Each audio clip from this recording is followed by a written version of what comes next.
Saudara yang dikasihi oleh Tuhan, hari-hari ini biarlah kita semakin menyadari bahwa engkau dan saya ada di dalam sebuah perlombaan. Perlombaan yang dimaksud tentu adalah perlombaan iman. Perlombaan iman. Dan disinilah kita harus mengetahui bahwa di dalam sebuah perlombaan selalu ada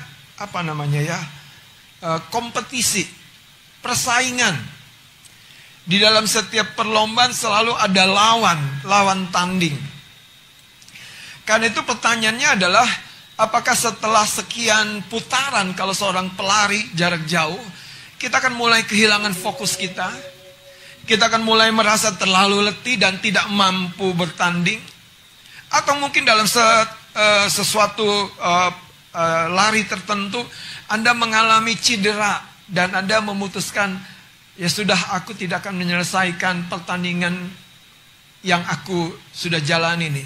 Tetapi kabar baiknya adalah setiap kegagalan, setiap kejatuhan, sudah Tuhan tanggung dengan kematiannya di kayu salib. Katakan amin.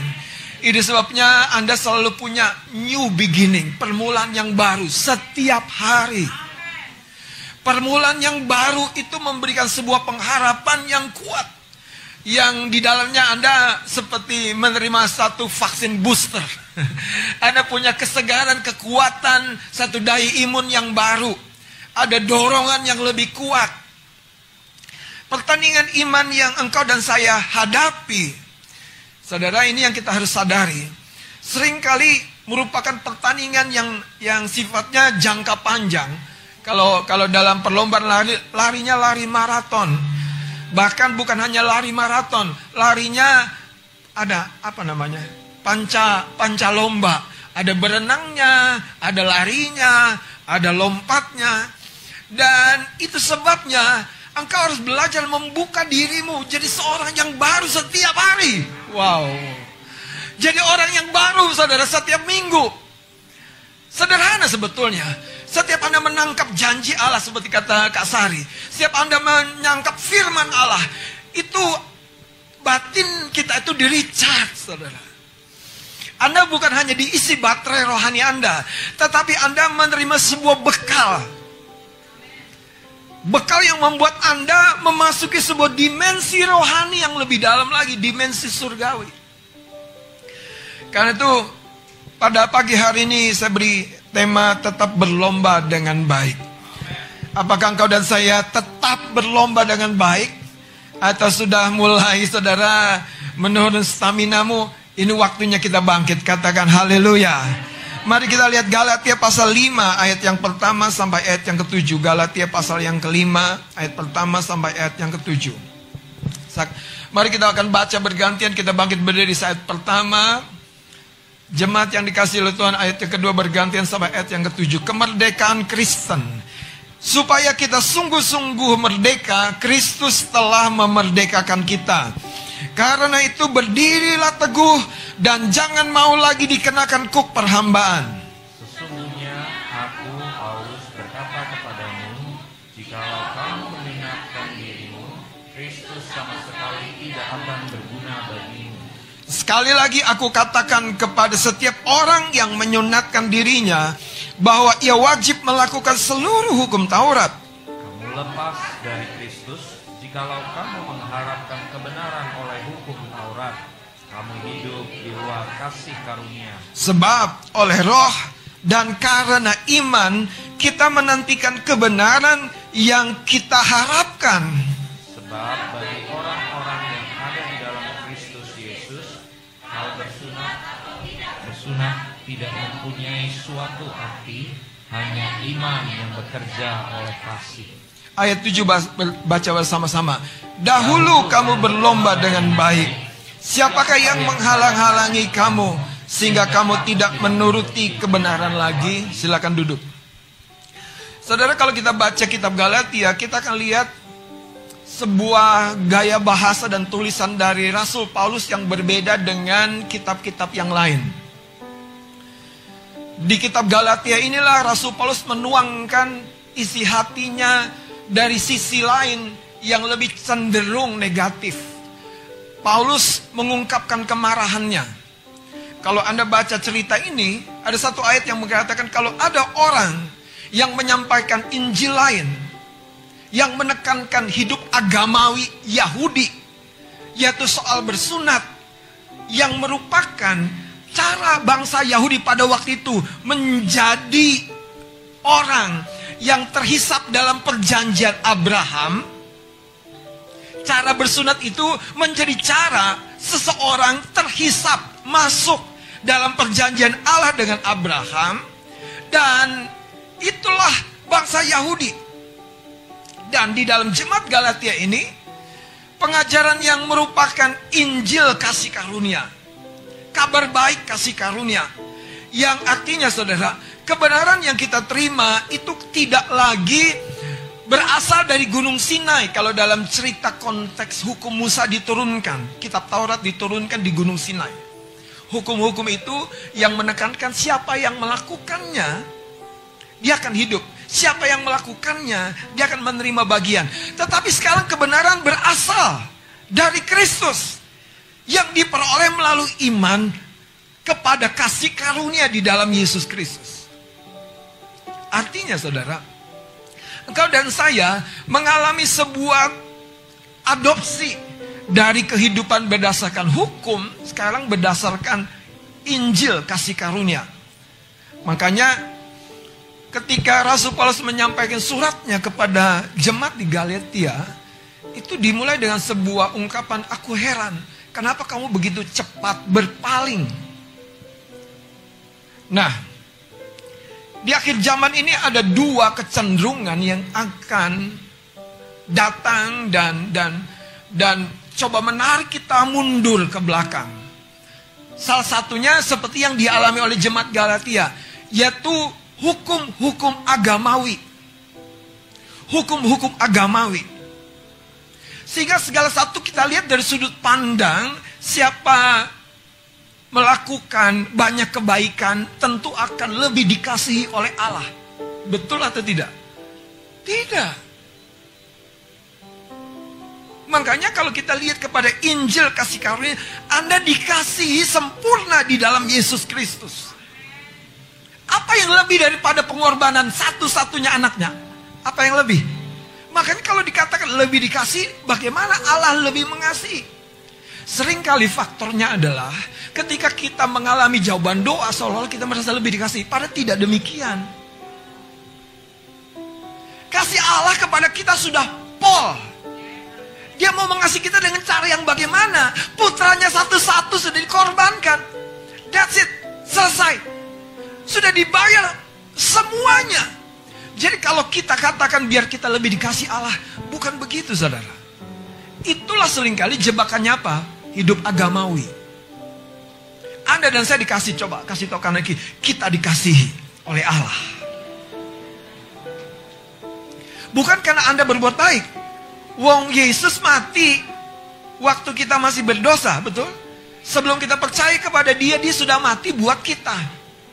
Dia sudah bayarin utang kita. Haleluya. Siapa yang senang kalau utangnya dibayar? Oh bang, aku sih bang, makanku dibayarin aja senang, apalagi utangku dibayarin. Ongkosku aja dibayarin, aku senang.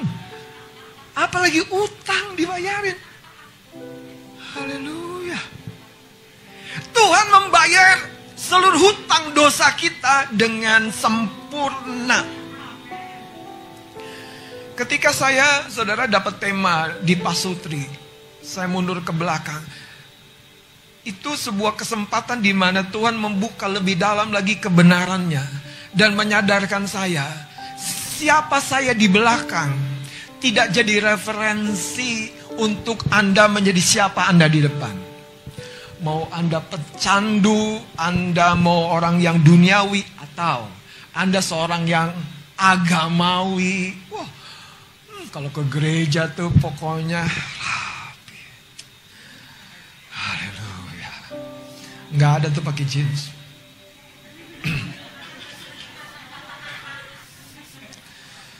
Pokoknya rapi, harum.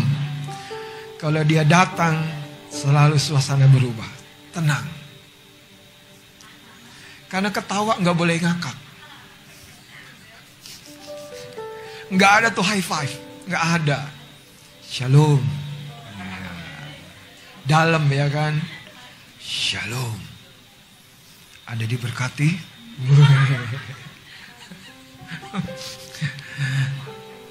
Kalaupun Anda, kayak kata istri saya tuh dari lahir udah jadi pendeta. Waktu oi bukan nangis, bukan oi, haleluya gitu. Itu saya. Tapi kalau istri saya lain lagi. Kami dua kontras, surga dan bumi. Bukan neraka loh. Jangan salah. Jangan salah. Surga dengan bumi.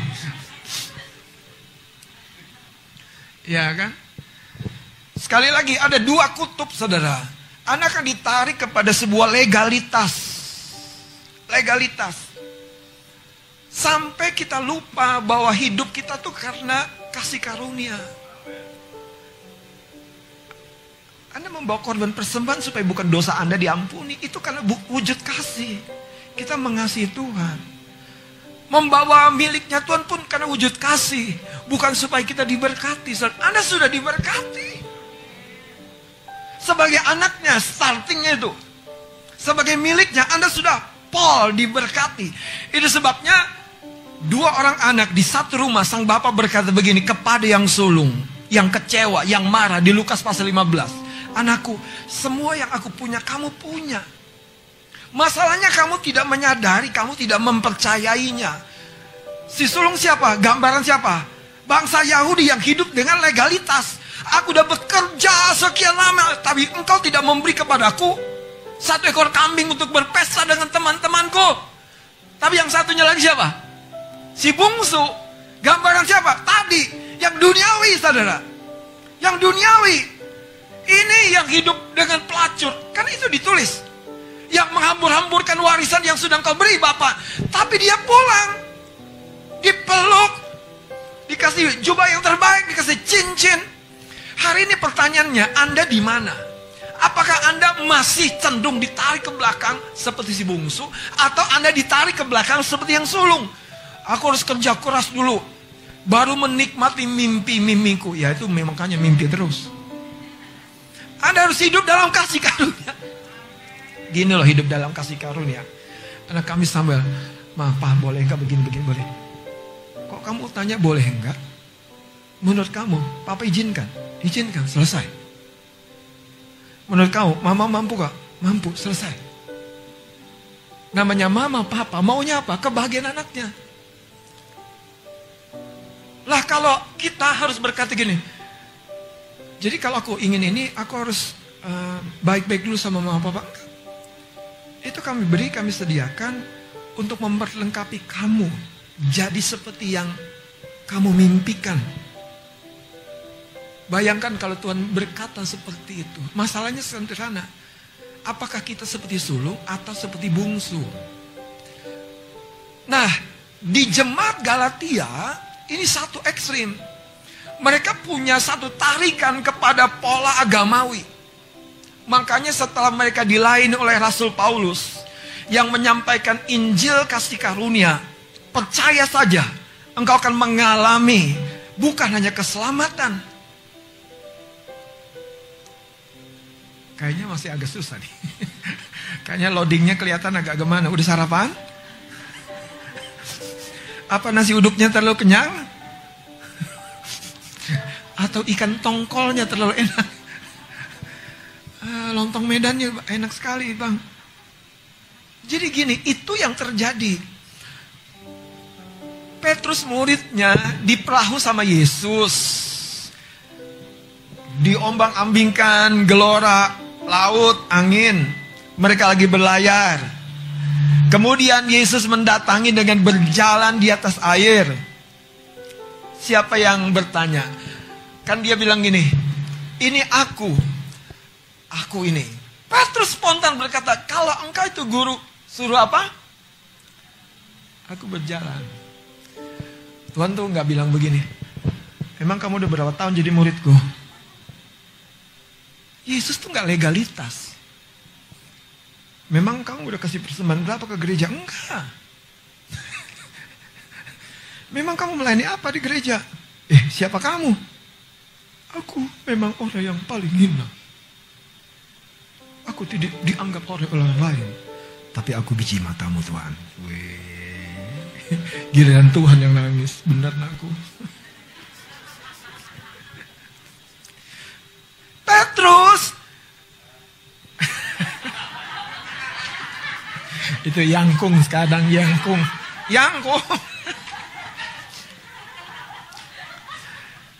Anda harus gini loh. Masuk dulu ke logika yang saya coba ajak Anda. Siapa Petrus muridnya yang masih muda nih, masih muda. Kalau Yangkung murid yang sudah senior. Ya. Ini murid yang masih muda.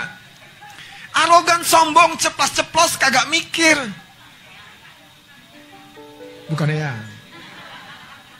Coba, arogan, apa sih namanya? Nyombong. Kalau nyombong sama Yesus, ya sudah tahu. Ntar lagi lu kejedut kan. Tapi kalau nyombong sama Yohanes, sama si Filipus, ya benar-benar Petrus, lu jadi ketua ini deh, komsel gua deh. Ya. Ini murid Tuhan yang satu ini memang luar biasa. Waktu kakinya dibasuh, waktu gurunya bilang kalau kamu tidak aku basuh, kamu tidak mendapat bagian dalam aku. Sebelumnya nolak, jangan guru, jangan. Aku nggak pantas. Tapi sebilang kalau kamu nggak aku basuh, kamu nggak mendapat bagian dalam. Kalau gitu jangan cuma kakiku, guru. Sampai dibilang kepala, kau pikir kalau Yesus itu orang Batak Tulen, habis kau.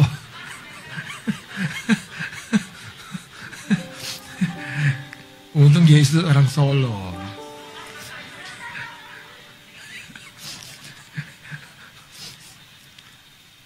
Nopo tenang.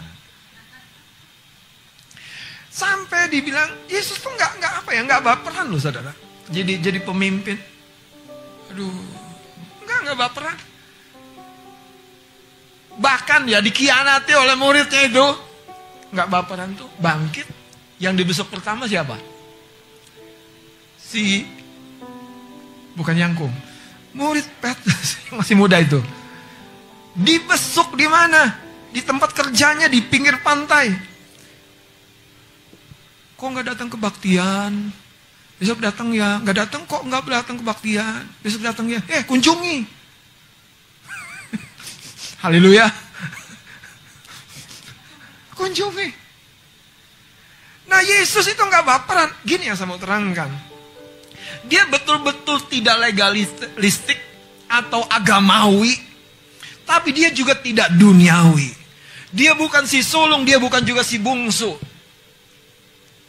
Satu kali orang Farisi menangkap seorang wanita kedapatan berbuat zina, dilemparkan di depan Yesus.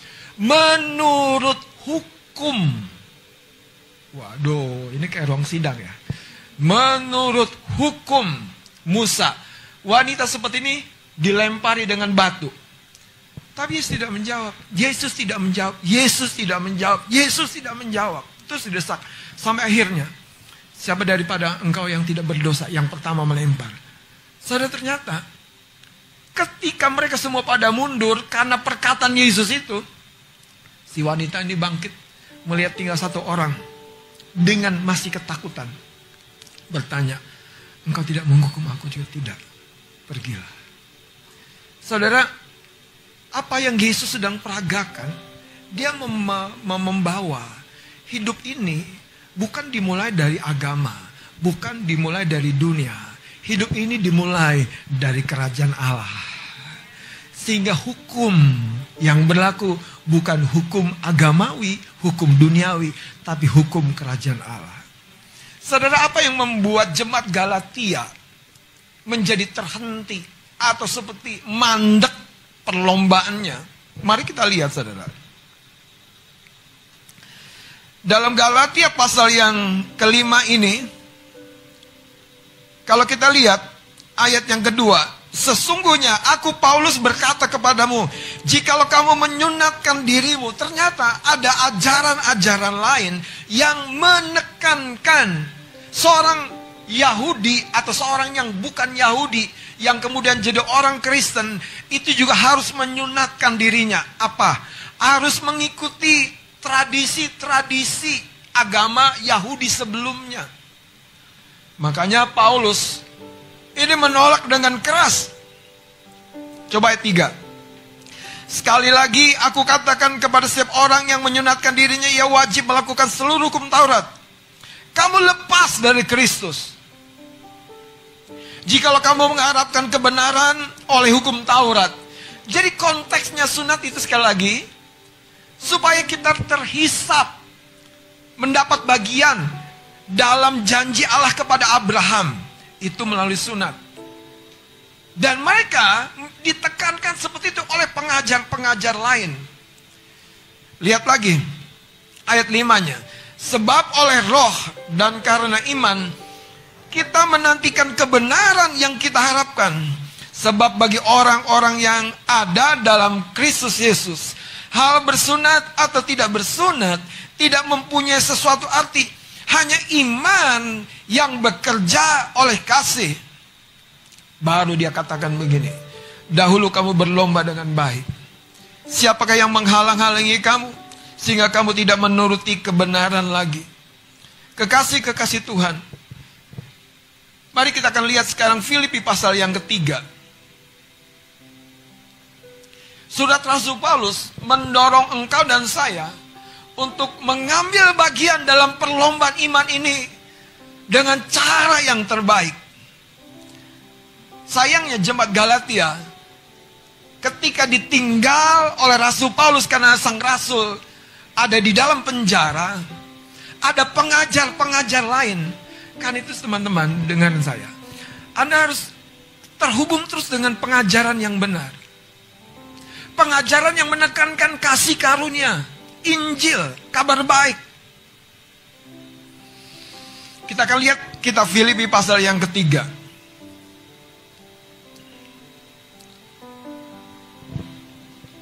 Siapa Rasul Paulus? Sebelumnya dia berkata begini, ayat 5.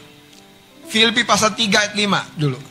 Disunat pada hari ke-8 dari bangsa Israel dari suku Binyamin, orang Ibrani asli, tentang pendirian terhadap hukum Taurat, aku orang Farisi. Artinya orang yang katam dengan hukum-hukum Yahudi, hukum Taurat yang diberikan oleh Musa. Tentang kegiatan aku penganiaya jemaat dan seterusnya, tentang kebenaran dalam mentaati hukum Taurat. Apa? Jadi Paulus memang betul-betul orang yang radikal sekali. Tetapi ayat 7-nya, tolong Bang Adit boleh baca ayat 7 dan seterusnya. Tetapi apa yang dahulu merupakan keuntungan bagiku, sekarang kuanggap rugi. Jadi lihat Kristus. saudara, Paulus ingin menyampaikan, sehebat itu aku sebagai orang Yahudi, tidak lagi kuanggap, bahkan rugi. Dan dia ingin menekankan, karena sesuatu yang lebih mulia sudah dia alami. Ayat 8. Malahan segala sesuatu kuanggap rugi karena pengenalan akan Kristus Yesus. Jadi pengenalan akan Kristus Yesus itu lebih mulia, jauh lebih mulia. Nilainya bukan hanya tentang kehidupan yang sekarang di bumi, tapi tentang kekekalan. Lanjutkan. Lebih mulia daripada semuanya. Oleh karena dialah aku telah melepaskan semuanya itu dan menganggapnya sampah, supaya aku memperoleh Kristus. Sampai di sini dulu. Saudara, ada dua kecenderungan yang kita harus waspadai, yang selalu punya seperti daya gravitasi, menarik kita turun, menarik kita mundur, menarik kita merasa berat ikut Tuhan, menarik kita merasa, aduh capek ya mengabdi kepada Tuhan. Yang pertama yaitu hidup agamawi, yang kedua hidup duniawi. Itu sebabnya Yesus sendiri bahkan memakai cerita di Lukas pasal 15 itu untuk menekankan, itu yang akan di akhir zaman ini roh jahat akan bekerja dari media, dari informasi, dari lingkungan untuk menghidupkan kembali apa yang sebetulnya sudah dikuburkan bersama dengan Yesus. Saudara, kalau kita baca seperti ini kitab Galatia, itu kalau Anda baca nanti, saya mau tekankan beberapa hal. Yang pertama, di sana sudah terjadi sampai di tingkat di mana mereka, bahasa kerennya sekarang itu sudah sesat logika. Paulus sampai bilang, waktu kamu terima Roh Kudus itu karena kamu percaya atau karena kamu menjalankan hukum Taurat? Gak bisa jawab. Waktu kamu diselamatkan, itu karena kamu percaya pengorbanan Yesus atau karena kamu melakukan hukum Taurat? Karena percaya Yesus. Sampai akhirnya, itu yang sudah ditanamkan, itu seperti tergoyahkan karena yang namanya roh agamawi. Coba colek kanan kirinya, kamu yang mana? Kamu agamawi apa tuh duniawi? Aku surgawi, Bom.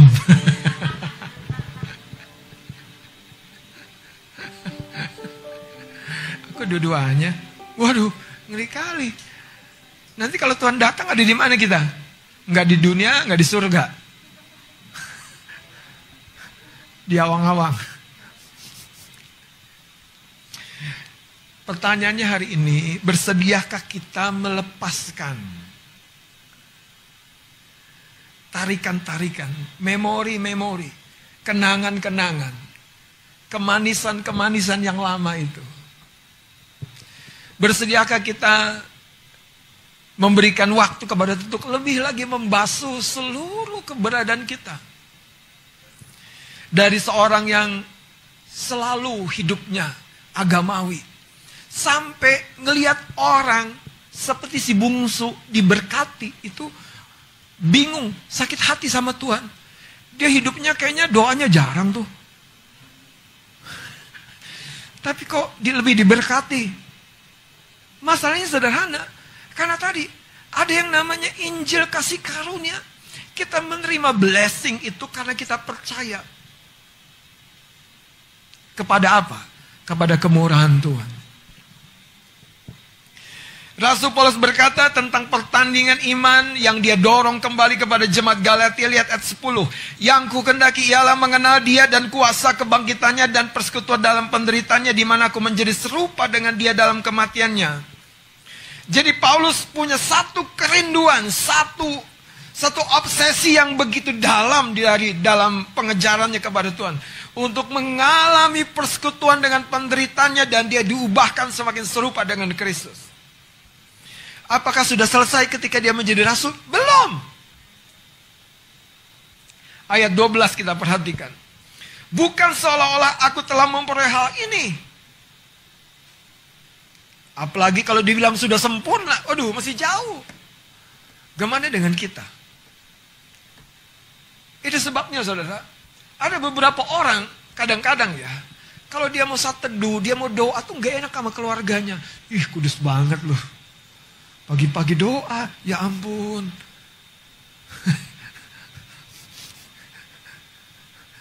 Padahal saudara, itu yang benar. Pagi-pagi nyembah, ya ampun, udah ke surga. Memang lu udah punya surga dah. Lihat ayat 13-nya, Paulus sampai mendeklarasikan, saudara-saudara, aku sendiri tidak menganggap bahwa aku telah menangkapnya, tetapi ini yang kulakukan. Aku melupakan, sekali lagi, bersediakah kita? Apa kesukaanmu? Bersediakah kita melepaskannya? Sederhana loh. Melepaskannya dari memori. Namanya memori itu bisa di... Ngerti ya? Kenapa Anda nggak lupa sama kampung Anda? Karena kita punya memori, punya kenangan. Waktu pulang kampung udah berubah semua. Terus gimana? Hancur memori. Enggak kan? Cuma tinggal mimpi gitu kan? Tapi masih ada di dalam kan? Makanya saudara, apa yang terjadi dengan umat Tuhan yang keluar dari Mesir? Mereka bisa keluar dari Mesir, tapi untuk mengeluarkan Mesir dari dalam jiwa mereka, itu satu perjuangan yang lain. Itu satu perjuangan yang tidak mudah. Karena Mesir ini bicara tentang kehidupan duniawi. Hikmat duniawi, cara-cara duniawi. Sekali lagi kalau Anda ingin kehidupan Anda diberkati dan menjadi berkat, tekunilah kehidupan imanmu Bekerjalah dalam kasih karunia. Maka engkau akan lihat seperti Yusuf. Tidak ada background sama sekali jadi pemimpin. Tapi terus dibawa Tuhan, dibawa Tuhan, dibawa Tuhan. Dan dinaikkan di pucuk pimpinan yang paling tinggi di sebuah negara yang asing buat dia di Mesir. Kekasih-kekasih Tuhan yang pertama, bersediakah kita melupakannya? Siapa engkau, saudara? Di belakang bukan jadi referensi, makanya lupakan. Bahkan siapa kita hari ini bukan jadi referensi. Tapi apa yang Yesus sudah selesaikan di kayu salib, itu yang mendasari keyakinan kita. Kita akan alami berkat Tuhan. Kita akan alami kebaikan Tuhan. Kita akan alami kemurahan Tuhan. Kita akan alami janji Tuhan. Kita akan lihat rumah tangga kita baik. Kita akan lihat masa depan kita diberkati. Pasti. Karena janjinya ya dan amin. Yang kedua, saudara, setelah kita melupakannya, bersediakah saudara sekarang kita berlari-lari? Katakan berlari-lari. Katakan berlari-lari. Colek kanan kirinya, kamu jalan di tempat atau berlari-lari?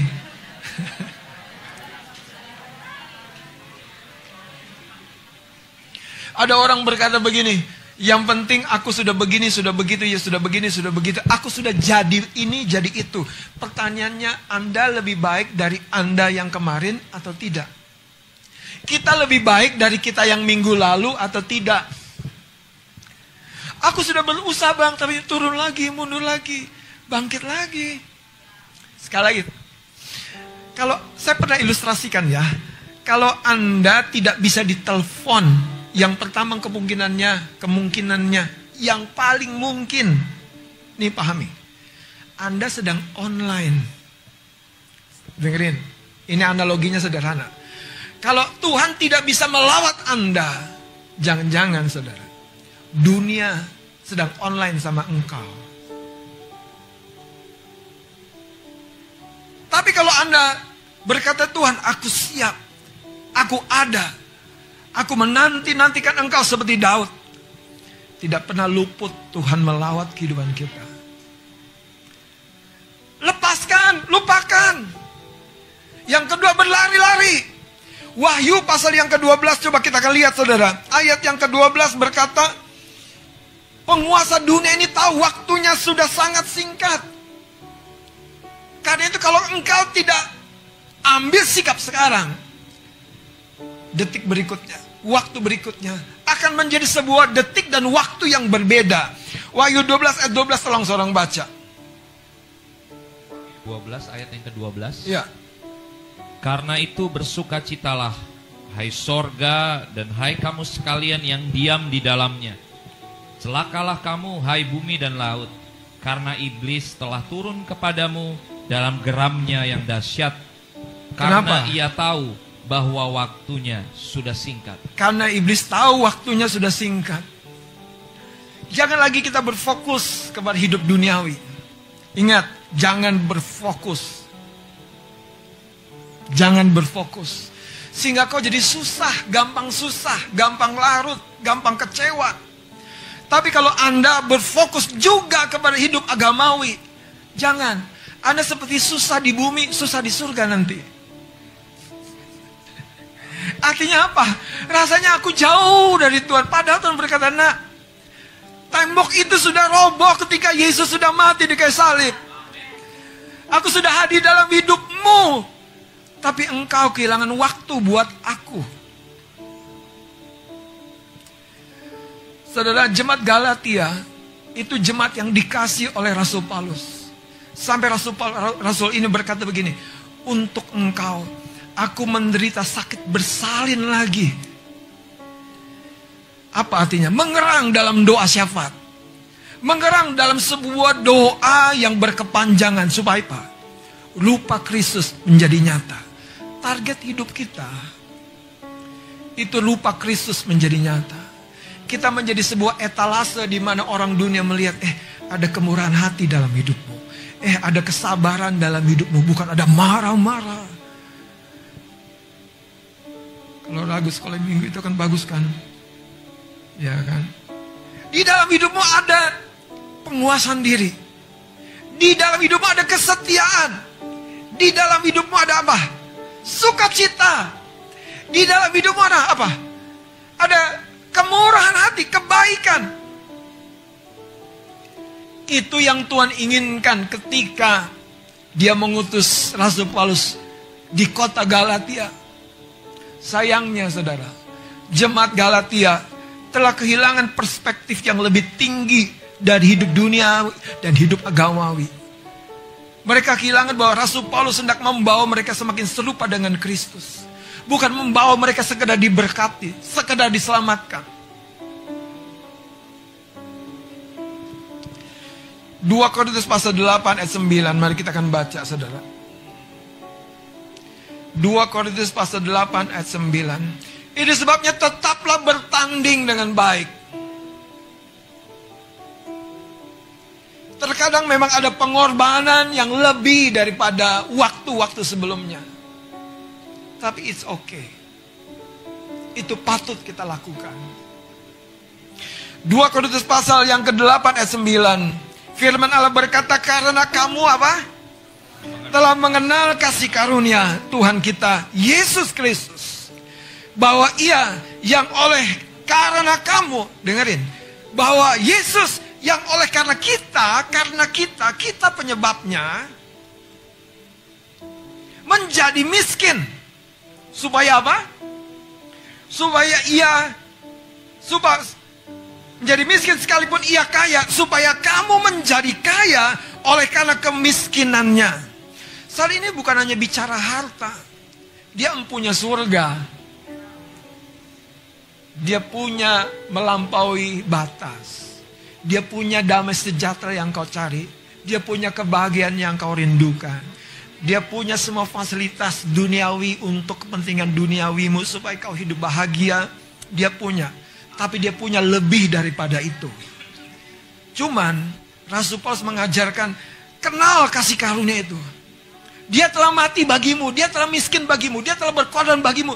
Sekarang kita punya satu keberanian percaya untuk menerima semua berkat itu melalui Yesus Kristus Tuhan. Saya mau tutup dengan sebuah cerita kecil saudara. Ada sebuah perlombaan beberapa tahun yang lalu saya lihat di televisi. Perlombaannya dilakukan di sebuah supermarket besar. Dan para peserta dikasih troli dorong itu ya. Seperti di Carrefour dikasih troli dorong. Dikasih sejumlah nominal di mana setiap peserta harus masuk ke dalam dan pilih barang-barang. Tidak ada harganya di barang-barang tersebut, di etalase tidak ada barang-barang. Dan kalian harus tebak harga dari barang-barang itu sampai sejumlah nilai yang diberikan kepada masing-masing peserta. Berlarianlah. Ada orang yang memang dasarnya suka coklat, penuhi coklat trolinya. Kayak saya suka coklat. Yang kedua suka kopi, penuhi kopi. Kalau di online, di keranjangnya tuh kopi melulu. Ditebus gak pernah. Terus ada orang yang kesukaannya apa? Make up. Untuk waktu make up, waduh, itu waktu yang terbaik. Waktu istimewa.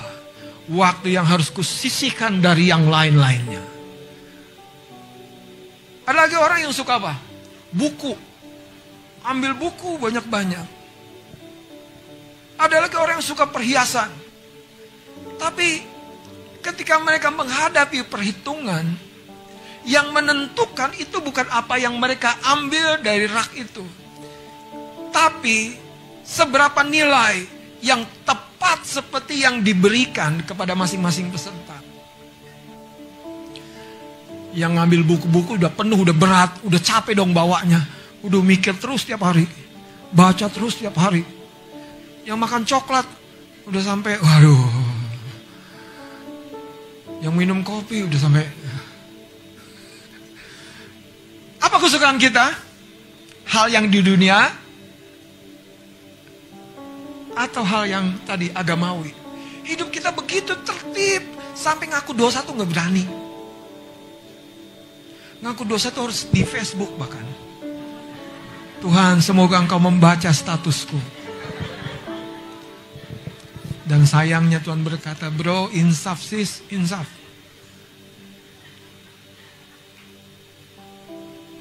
Saya senang dengan sebuah ungkapan orang-orang yang bijak di zaman lampau yang berkata begini. Anda menunda untuk mengakui. Anda menyimpan bara api, panas, gak nyaman, gak sejahtera. Tapi Anda mengakuinya di hadapan Tuhan. Dia penuh kasih dan menerima. Selesai.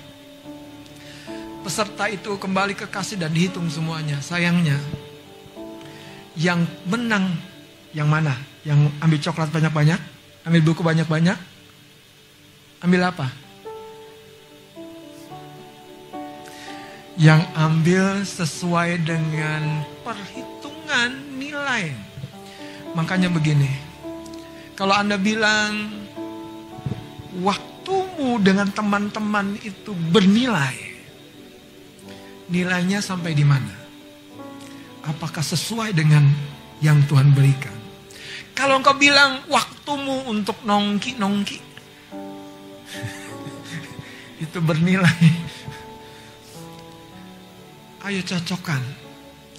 Tapi kalau engkau luangkan waktu untuk sembahyang, kalau kau luangkan waktu untuk mengunjungi membesuk, satu hari Tuhan akan berkata, sabarlah hambaku. Di dunia ini kau telah bersusah-susah, tapi engkau tetap berbahagia. Karena kau punya hati seperti hatiku. Sekarang nikmati. Saudara, cerita tentang orang-orang yang berlomba itu menggambarkan kita yang di muka bumi. Apa yang kau sedang kejar dengan troli hidupmu? Apa yang sedang kau coba ambil dari rak-rak duniawi ini? Kau masukkan dalam troli kehidupanmu. Yang dipercaya 1 talenta sembunyi, yang dipercaya 2 kerja keras, yang dipercaya 5 kerja keras. Mereka orang-orang yang bijak, yang dituntut adalah bekerja memberi buah. Hari ini saya berdoa saudara, 2 kecenderungan. Si bungsu, hal-hal yang dari dunia. Si sulung, hal-hal yang sifatnya agamawi, legalitas. Sayangnya Tuhan berkata, aku telah mati buat kamu. Dan dia tidak menyadari. Mari kita bangkit berdiri. Siapakah aku ini Tuhan, jadi biji matamu?